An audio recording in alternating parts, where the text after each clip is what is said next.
Hello বন্ধুরা, আজ আমরা দেখতে যাচ্ছি সেকেন্ড চান্স নামের একটি অবিশ্বাস্য মোটিভেশনাল মুভি, যেখানে একজন মানুষ নেশার অন্ধকার থেকে উঠে এসে নিজের জীবন নতুন করে গড়ে তোলে। তো বন্ধুরা, চলুন শুরু করি। গল্পের শুরুতেই দেখা যায় একজন মানুষ তার হাতে থাকা শেষ সিগারেটটা ফেলে দিয়ে দৃঢ় সংকল্প নিয়ে একটি রিহ্যাব সেন্টারে ঢুকে পড়ে। কিন্তু ভেতরে ঢুকতেই তাকে তার সুন্দর লম্বা চুল কেটে ফেলতে বলা হয়, কারণ এমনটা করা হয় যাতে নেশার টান উঠলে সে নিজেকে আঘাত করতে না পারে। এই সেন্টারের সবাই নিজ ইচ্ছায় এসেছে, কিন্তু আশ্চর্যের বিষয়, এখান থেকে এখনও পর্যন্ত কেউ নিজে থেকে বের হয়ে যায়নি। এখানে কঠোর নিয়ম আর স্তরভিত্তিক ব্যবস্থা আছে। নতুন যারা আসে তাদের বলা হয় নিউ কামার। তাদের চুল কেটে ফেলা হয়, সবচেয়ে নোংরা ও কষ্টকর কাজ করানো হয়, এমনকি খাওয়ার সময়ও মাটিতে বসে খেতে হয়। 7 দিন পার করলে তারা রেসিডেন্ট হয়ে যায়। তখন আর কষ্টের কাজ করতে হয় না, কিন্তু কঠিন শারীরিক ট্রেনিং করতে হয়, যেটা অনেক সময় মানুষকে বমি পর্যন্ত করিয়ে দেয়। সব শেষে যদি সব কিছু সহ্য করা যায়, তাহলে তারা মাস্টার স্তরে পৌঁছায়। তখন তারা কাজ পায় এবং মাঝে মাঝে বাড়িতে গিয়ে পরিবারের সাথে দেখা করার সুযোগও পায়। তবে সবচেয়ে কঠিন সময়টা হলো এই প্রথম ধাপ, নিউ কামার পর্যায়। অনেকেই এই কষ্ট সহ্য না করতে পেরে নিজের জীবন পর্যন্ত শেষ করে দেয়। প্রথম দিনেই জ্যাকের অবস্থা খুব খারাপ হয়ে যায়। তার মনে হয় যেন শরীরের ওপর অসংখ্য পোকা হাঁটছে। তাই সে সারাক্ষণ পানির কলের পাশে বসে থাকে, বারবার পানি ঢেলে নিজেকে স্বাভাবিক রাখার চেষ্টা করে। রাতে যখন আর সহ্য করতে পারে না, তখন সে তার প্রেমিকার ছবি বের করে দেখে এবং নিজেকে শক্ত করে যে তাকে টিকে থাকতে হবে। পরের দিনই সে ট্রেনিংয়ে অংশ নেয়, কিন্তু দীর্ঘদিনের নেশা তার শরীরকে পুরো দুর্বল করে ফেলেছে। কয়েক পা দৌড়াতেই সে মাটিতে লুটিয়ে পড়ে। কোচ তাকে বলে সব ছেড়ে দিয়ে বাড়ি চলে যেতে, এই অমানবিক কষ্ট তার জন্য না। কিন্তু জ্যাক হাল ছাড়ে না। সে আবার উঠে দাঁড়ায় এবং ক্লান্ত শরীর নিয়ে দৌড়াতে থাকে, কারণ তার কাছে নেশা ছাড়ার একটি বড় কারণ আছে। সে একজন দায়িত্বশীল মানুষ হতে চায়। আসলে জ্যাক একসময় চুরি করতে গিয়ে এক পুলিশ অফিসারের মেয়ের সাথে পরিচিত হয়। মেয়েটি ছিল ভদ্র পরিবারের, কিন্তু জ্যাকের চরিত্রে খারাপ দেখে সে মুগ্ধ হয়ে যায়। মেয়েটির বাবা বারবার জ্যাককে দূরে থাকার জন্য সতর্ক করলেও মেয়েটি বাবার কথা শোনে না। শেষ পর্যন্ত সেই মেয়েটিও জ্যাকের মতো নেশায় জড়িয়ে পড়ে এবং নিজের জীবন নষ্ট করে ফেলে। একদিন জ্যাক তার প্রেমিকার অদ্ভুত আচরণ দেখে তাকে জিজ্ঞেস করে। তখন সে জানতে পারে তার প্রেমিকা গর্ভবতী। এই খবর শুনে জ্যাক ভেঙে পড়ে, ভয় পায়, আবার অন্যদিকে খুশিও হয়। সে বুঝতে পারে এভাবে চলতে থাকলে সে কখনোই ভালো বাবা হতে পারবে না। সে দৌড়ে বাড়িতে গিয়ে মাকে এই খবর জানাতে চায়, কিন্তু সেখানে গিয়ে দেখে তার বাবা মাকে মারধর করছে। জ্যাক বাধা দিতে গেলে তার দুর্বল শরীরের কারণে সে নিজেও মার খায়। তার এই খারাপ অবস্থার পেছনে তার বাবার এই নির্যাতনের বড় ভূমিকা ছিল। ছোটবেলায় জ্যাক খুব ভালো ছাত্র ছিল, খেলাধুলাতেও অনেক পুরস্কার পেয়েছিল, কিন্তু আজ সে সব হারিয়ে ফেলেছে। রাগে সে তার পুরনো পুরস্কারের ছবিগুলো দেয়ালে ছুঁড়ে ফেলে। বাবা ছেলের মধ্যে তীব্র ঝগড়া শুরু হয়। শেষে তার বাবা তাকে দেওয়া সাইকেলটাও নিচে ফেলে দেয়। তাদের সম্পর্ক একেবারে ভেঙে যায়। এরপর জ্যাক হাসপাতালে যায় সেলাই করাতে, কিন্তু আসল উদ্দেশ্য ছিল আবার নেশা করা। কিন্তু ডাক্তার তাকে ধরে ফেলে এবং সে জেলে চলে যায়। জেলে তার অবস্থা আরও খারাপ হয়। অন্য বন্দীরা তাকে অপমান করে, মারধর করে। তবে জ্যাক এসব সহ্য করে, কারণ তার লক্ষ্য একটাই, নেশা ছাড়া। একদিন তার মা তাকে দেখতে এসে খারাপ একটা খবর দেয় যে তার প্রেমিকা বাচ্চাটা নষ্ট করে ফেলতে চায়। এই কথা শুনে জ্যাক ভেঙে পড়ে। সে মরিয়া হয়ে একটা চামচ ভেঙে সেটাকে রুটির মধ্যে ঢুকিয়ে গিলে ফেলে, শুধু হাসপাতালে যাওয়ার জন্য। এই কাজ দেখে তার সেলমেট ভয় পেয়ে যায় এবং দ্রুত গার্ডদের খবর দেয়। অবশেষে জ্যাক হাসপাতালে ভর্তি হয়। সেখানে সুযোগ পেয়ে সে তার প্রেমিকার কাছে যেতে চায় এবং হঠাৎ করে ডাক্তারকে জোরে ধাক্কা দেয়। যখন জ্যাক হাসপাতাল থেকে পালিয়ে তার প্রেমিকার কাছে যাওয়ার চেষ্টা করছিল, ঠিক তখনই তার প্রেমিকার বাবা তাকে ধরে দেয়ালে চেপে ধরে। সে আগেই জ্যাকের পরিকল্পনা বুঝে ফেলেছিল। এরপর রাগে তাকে মারধর করে, আর জ্যাকের সেই চেষ্টা পুরোপুরি ব্যর্থ হয়। 1 মাস পর জ্যাক জেল থেকে মুক্তি পায়। বের হয়েই সে একটি আন্ডারগ্রাউন্ড পার্টিতে তার প্রেমিকাকে খুঁজতে যায়, কিন্তু পরদিন সে জানতে পারে তার এক বন্ধু অতিরিক্ত নেশা করার কারণে মারা গেছে। বন্ধুর জানাজা ছিল খুবই নির্জন, কয়েকজন নেশাগ্রস্ত মানুষ আর একজন পাদ্রী ছাড়া কেউ ছিল না। যেন এই মানুষগুলোর জীবনে পরিবার বা বন্ধুত্বের কোনো মূল্যই নেই। সেই জানাজায় জ্যাকের প্রেমিকাও আসে।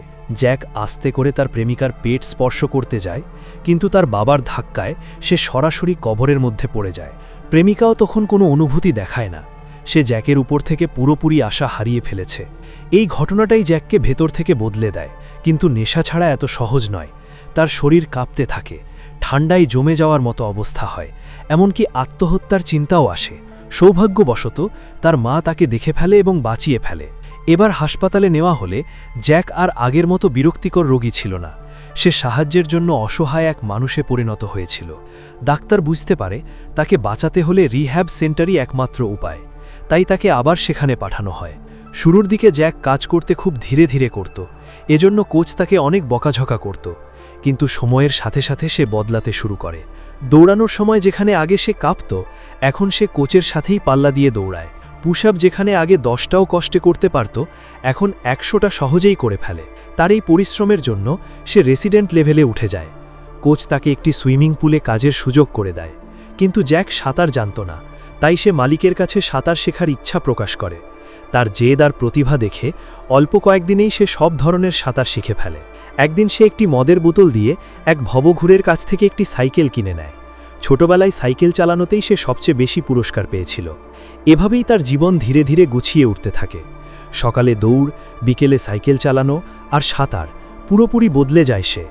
নিজেকে পরীক্ষা করার জন্য সে একটি ট্রায়াথলনে অংশ নেওয়ার সিদ্ধান্ত নেয়। সবাই ভেবেছিল সে মজা করছে, কারণ সাধারণ মানুষের জন্যই এটা কঠিন। 700 মিটার সাঁতার, 20 কিলোমিটার সাইকেল আর 5 কিলোমিটার দৌড়। কিন্তু জ্যাক সব শেষ করে ফেলে। যখন সে ফিনিশ লাইনে পৌঁছায় তখন কর্মচারীরাও চলে গিয়েছিল। তবুও তার মুখে ছিল হাসি, কারণ এটাই ছিল তার জীবনের নতুন শুরু। এরপর সে তার পরিবারের সাথে দেখা করার সুযোগ পায়। একদিন তার পুরনো এক বন্ধু আসে, কিন্তু জ্যাক তার অতীতের সাথে আর জড়াতে চায় না, তাই সে মাকে দিয়ে কথা বলায়। বন্ধুটি খবর দেয় তার প্রেমিকা আবার নেশায় জড়িয়ে পড়েছে এবং এখন আইসিইউতে ভর্তি।